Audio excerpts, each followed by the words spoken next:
dans le prochain épisode de Plus belle la vie. Tandis que Bauer et Léa savourent la douceur d'élever leur bébé, Patrick et Babette ne savent plus comment calmer les pleurs du leur. Roland cherche qui pourra l'aider à reprendre les ados en main. Attention, les paragraphes qui suivent contiennent des spoilers sur l'épisode de Plus belle la vie diffusé demain soir sur France 3. Luna éperdue. Myrtha interroge Luna pour connaître la raison de sa virulence à l'encontre d'Hugo la veille. En voyant sa fille au bord des larmes, Myrtha comprend qu'elle lui cache quelque chose. Mais Luna ne dit rien. De son côté, Hugo est complètement déprimé. Élodie s'inquiète pour lui et reproche à son mari de ne pas le soutenir dans ses rêves et ses projets.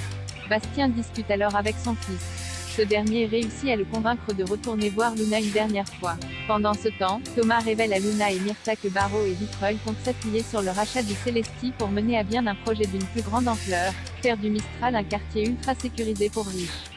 Myrtha est effondrée par la nouvelle. Luna prend Thomas à part et lui raconte qu'elle a une liaison avec Bastien, lequel est son deuxième acheteur potentiel. Thomas comprend sa situation. Luna retrouve Bastien au lieu où il lui donne rendez-vous. Consciente de devoir mettre de la distance entre eux, elle lui demande d'arrêter de se voir. Bastien accepte de quitter Marseille avec sa famille. Mais à peine s'éloigne-t-il, qu'il revient sur ses pas et embrasse fougueusement Luna. François prend les ados en main affectés par le comportement de Kylian, qui cherche à l'éviter. Roland avoue à Thomas et François qu'il se sent un peu dépassé. Il sollicite leur aide pour s'occuper des ados. Thomas refuse sur le champ, tandis que son frère se range de son côté en arguant que Kylian et Lola sont les enfants de Roland et par conséquent, c'est à lui de les éduquer.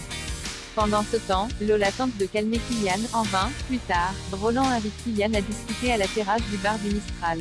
Il explique à l'adolescent qu'ils doivent se faire confiance. Trop en colère contre lui, Kylian lui rappelle qu'il n'est que son géniteur et qu'il ne le considère pas comme son père. Suite au départ de Kylian, Roland est au bord du malaise. Témoin de la scène, François vient lui servir un repas. Ce dernier propose à son père de prendre en charge les ados à condition que ça soit à sa manière. Roland lui donne carte blanche. En voulant rentrer chez lui, Kylian découvre que François a changé les serrures. Celui-ci lui explique qu'il a désormais les pleins pouvoirs sur lui et sa sœur. Il énonce aussitôt ses règles: interdiction de sortie, de fête, de console, de téléphone et d'argent de poche à moins qu'ils fassent leurs devoirs, les courses et le ménage. Kylian se plie aux nouvelles règles. Le bébé de Babette est inconsolable alors que Jean-Paul et Léa dégustent une gaufre en bord de mer avec une aurore paisible. Patrick et Babette se relaient pour tenter de calmer les pleurs incessants de leur bébé. Plus tard, Patrick rentre des cours. Dans l'appartement, la musique est à fond, à côté du berceau du bébé, qui ne cesse de pleurer. Babette avoue qu'elle était à bout et qu'elle avait besoin de se reposer. Patrick prend le bébé dans ses bras et parvient enfin à le calmer. Les parents profitent qu'il soit endormi pour prendre du temps pour eux. Mais c'est sans compter l'arrivée de Léa qui réveille Raphaël. Celui-ci se remet à pleurer, aux grandes dames de Patrick et Babette.